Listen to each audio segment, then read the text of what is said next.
A Friend in Need, a short story by Somerset Maugham. For 30 years now, I have been studying my fellow men. I do not know very much about them. I should certainly hesitate to engage a servant on his face, and yet I suppose it is on the face that for the most part we judge the persons we meet. We draw our conclusions from the shape of the jaw, the look in the eyes, the contour of the mouth. I wonder if we are more often right than wrong. Why novels and plays are so often untrue to life is because their authors, perhaps of necessity, make their characters all of a piece. They cannot afford to make them self-contradictory, for then they become incomprehensible, and yet self-contradictory is what most of us are. We are a haphazard bundle of inconsistent qualities. In books on logic, they will tell you that it is absurd to say that yellow is tubular or gratitude heavier than air, but in that mixture of incongruities that makes up the self-yellow may very well be a horse and cart, and gratitude the middle of next week. I shrug my shoulders when people tell me that their first impressions of a person are always right. I think they must have small insight or great vanity. For my own part, I find that the longer I know people, the more they puzzle me. My oldest friends are just those of whom I can say that I don't know the first thing about them. These reflections have occurred to me because I read in this morning's paper that Edward Hyde Burton had died at Kobe. He was a merchant, and he had been in business in Japan for many years. I knew him very little, but he interested me because once he gave me a great surprise. Unless I had heard the story from his own lips, I should never have believed that he was capable of such an action.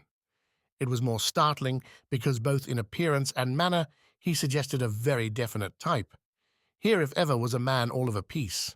He was a tiny little fellow, not much more than 5'4" in height, and very slender, with white hair, a red face much wrinkled, and blue eyes. I suppose he was about 60 when I knew him. He was always neatly and quietly dressed in accordance with his age and station. Though his offices were in Kobe, Burton often came down to Yokohama.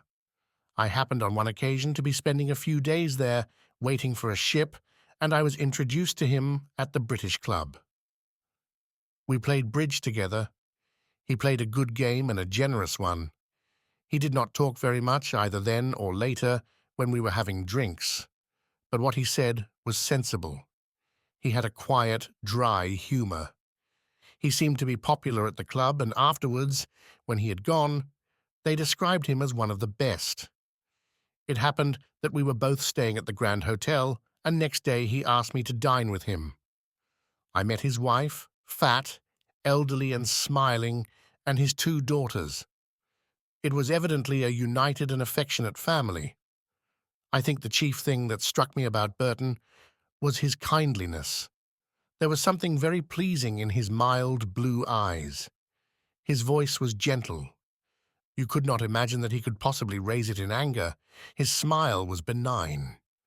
Here was a man who attracted you because you felt in him a real love for his fellows. He had charm, but there was nothing mawkish in him. He liked his game of cards and his cocktail. He could tell with point a good and spicy story, and in his youth he had been something of an athlete. He was a rich man, and he had made every penny himself. I suppose one thing that made you like him was that he was so small and frail.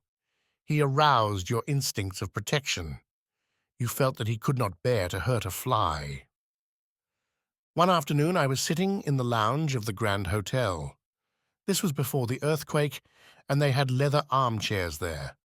From the windows, you had a spacious view of the harbor with its crowded traffic.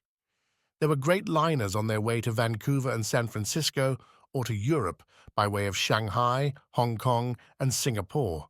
There were tramps of all nations, battered and sea-worn, junks with their high sterns and great colored sails, and innumerable sampans.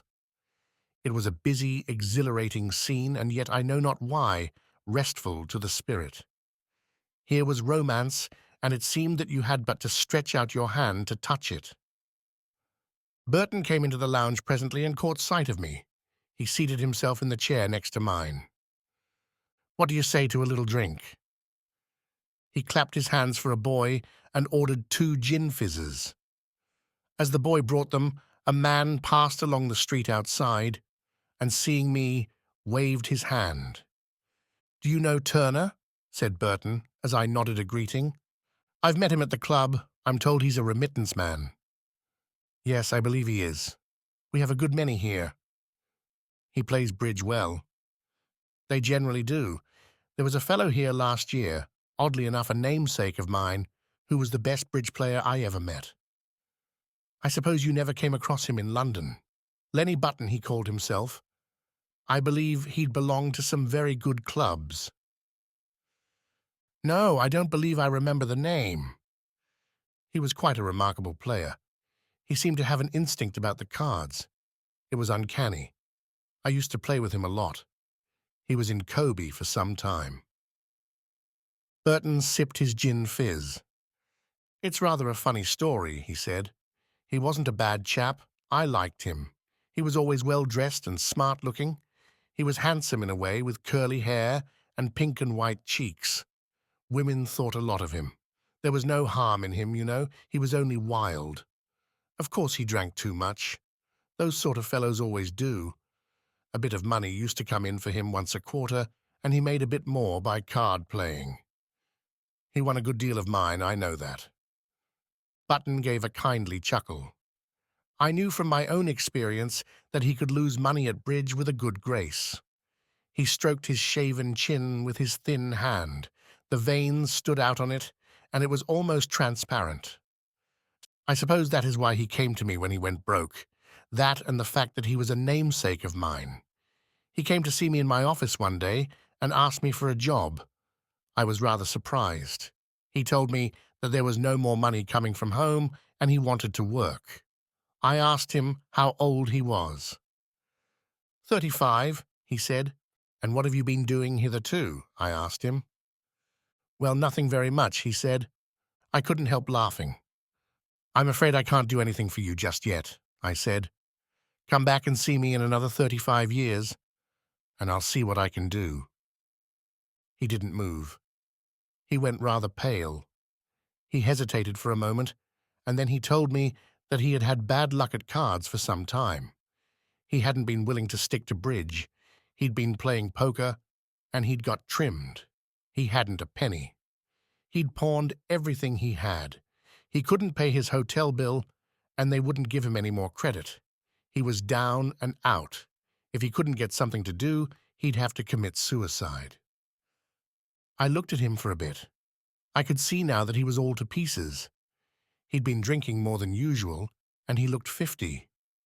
The girls wouldn't have thought so much of him if they'd seen him then. "Well, isn't there anything you can do except play cards?" I asked him. "I can swim," he said. Swim. I could hardly believe my ears. It seemed such an insane answer to give. "I swam for my university." I got some glimmering of what he was driving at. I've known too many men who were little tin gods at their university to be impressed by it. "I was a pretty good swimmer myself when I was a young man," I said. Suddenly I had an idea. Pausing in his story, Burton turned to me. "Do you know Kobe?" he asked. "No," I said. "I passed through it once, but I only spent a night there." "Then you don't know the Shioya Club? When I was a young man, I swam from there round the beacon and landed at the creek of Tarumi. It's over 3 miles, and it's rather difficult on account of the currents round the beacon. Well, I told my young namesake about it, and I said to him that if he'd do it, I'd give him a job." I could see he was rather taken aback. "You say you're a swimmer," I said. "I'm not in very good condition," he answered. I didn't say anything. I shrugged my shoulders. He looked at me for a moment, and then he nodded. "All right," he said. "When do you want me to do it?" I looked at my watch. It was just after 10. "The swim shouldn't take you much over an hour and a quarter. I'll drive round to the creek at 12:30 and meet you. I'll take you back to the club to dress, and then we'll have lunch together." "Done," he said. We shook hands. I wished him good luck, and he left me. I had a lot of work to do that morning, and I only just managed to get to the creek at Tarumi at 12:30. But I needn't have hurried. He never turned up. Did he funk it at the last moment? I asked. No, he didn't funk it. He started all right, but of course he'd ruined his constitution by drink and dissipation.